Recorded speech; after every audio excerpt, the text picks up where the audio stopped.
সুপ্রিয় দর্শক আসসালামু আলাইকুম, কেমন আছেন আপনারা? নিশ্চয়ই ভালো আছেন। আজকের ভিডিওতে আপনাদের সবাইকে স্বাগত জানাচ্ছি। আজকে আমি আপনাদের সাথে শেয়ার করব নবম মাসে জরায়ু মুখ খুলবেই যদি আপনি এই কাজটি করেন। তাহলে চলুন মূল ভিডিওতে যাওয়া যাক।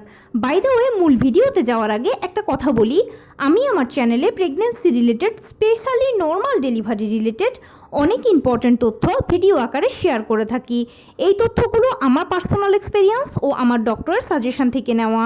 তাই আমার চ্যানেলটিকে যদি একবার আপনারা ভিজিট করেন তাহলে আপনারা আপনাদের প্রশ্নাতীত মনের অনেক প্রশ্নের উত্তর পেয়ে যেতে পারেন। আমন্ত্রণ জানাবো আমার চ্যানেলটিকে একবার ভিজিট করে দেখার। এবারে চলুন মূল আলোচনায় যাওয়া যাক। আমি শুরুতেই বলেছি আজকে আলোচনা করব নবম মাসে জরায়ুর মুখ অবশ্যই খুলবে যদি এই কাজটি করেন। তাহলে চলুন জেনে নেওয়া যাক সেই কাজটি কী।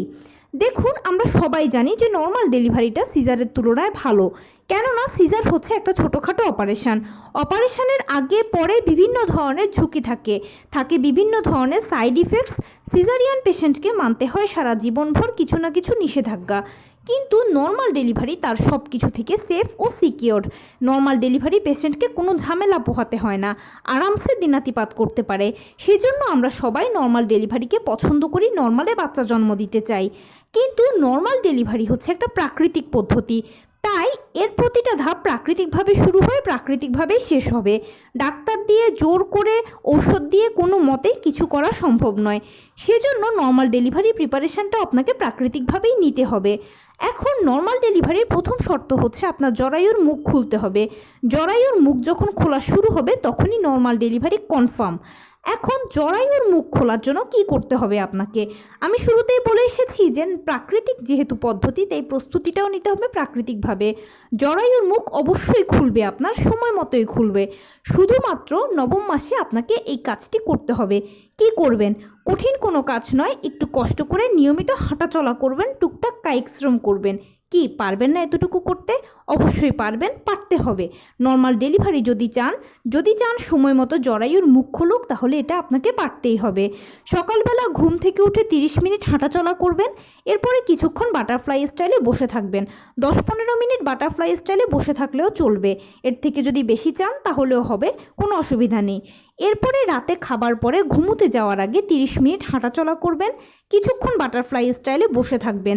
সারাদিনে যেরকম যা সময় পাবেন সব কিছুর মাঝে হাঁটাচলা করবেন, পারলে সময় মতো টুকটাক কায়িক শ্রম করবেন। যখন যেরকম সময় সুযোগ হয় সেভাবে আপনি হাঁটাচলা করে কায়িক শ্রম করে বাটারফ্লাই স্টাইলে বসে থাকবেন।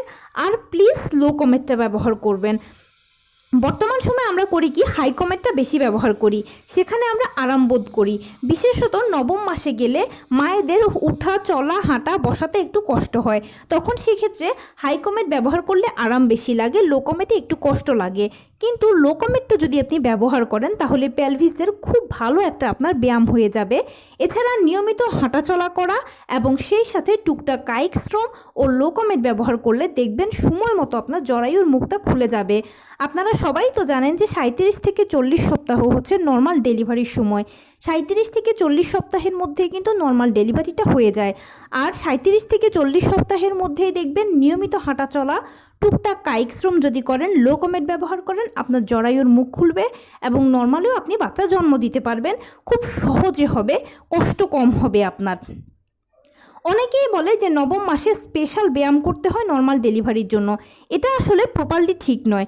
আপনার যদি ভালো লাগে তাহলে আপনি টুকটাক ব্যায়াম করতেই পারেন, যা যেরকম আপনি পারেন, অবশ্যই নিজেকে সাবধানে রেখে, সর্বোচ্চ সাবধানতা অবলম্বন করে। আর যদি ভালো না লাগে, শরীরে যদি আপনার না কাটে, শরীর যদি কষ্ট বেশি লাগে, তাহলে ওই রকম আলাদা ব্যায়ামের কোনো প্রয়োজন নেই। নিয়মিত হাঁটাচলা করবেন এবং টুকটাক কায়িক শ্রম যদি করেন, লো কমেটটা যদি ব্যবহার করেন, এই তিনটাই আপনার ব্যায়ামের কাজ করবে। আলাদা করে ব্যায়ামের প্রয়োজন নেই এবং এই 3টি কাজই আপনার নর্মাল ডেলিভারির জন্য যথেষ্ট। তো এই ছিল আজকের ভিডিও। কেমন লাগলো বলুন? যদি ভালো লেগে থাকে ও হেল্পফুল হয়ে থাকে তাহলে প্লিজ লাইক, কমেন্ট, শেয়ার করতে একদম ভুলবেন না। আর সেই সাথে আমার চ্যানেলটিকে সাবস্ক্রাইব করার বিনীত অনুরোধ রইল। পাশে থাকা বেল আইকনটি ক্লিক করে দেবেন যেন আমি ভিডিও আপলোড করার সাথে সাথে আপনারা নোটিফিকেশান পেয়ে যান। যদি কোনো প্রশ্ন থাকে কমেন্টসে জানাবেন, আমি রিপ্লাই দেব। প্লাস যদি কোনো পরামর্শ থাকে যে কোন বিষয়ের উপরে ভিডিও বানালে আপনারা উপকৃত হবেন, সেটাও জানাবেন। আমি আপনাদের পছন্দের সর্বোচ্চ প্রায়োরিটি দেব। ভালো থাকবেন, সুস্থ থাকবেন। আসসালামু আলাইকুম।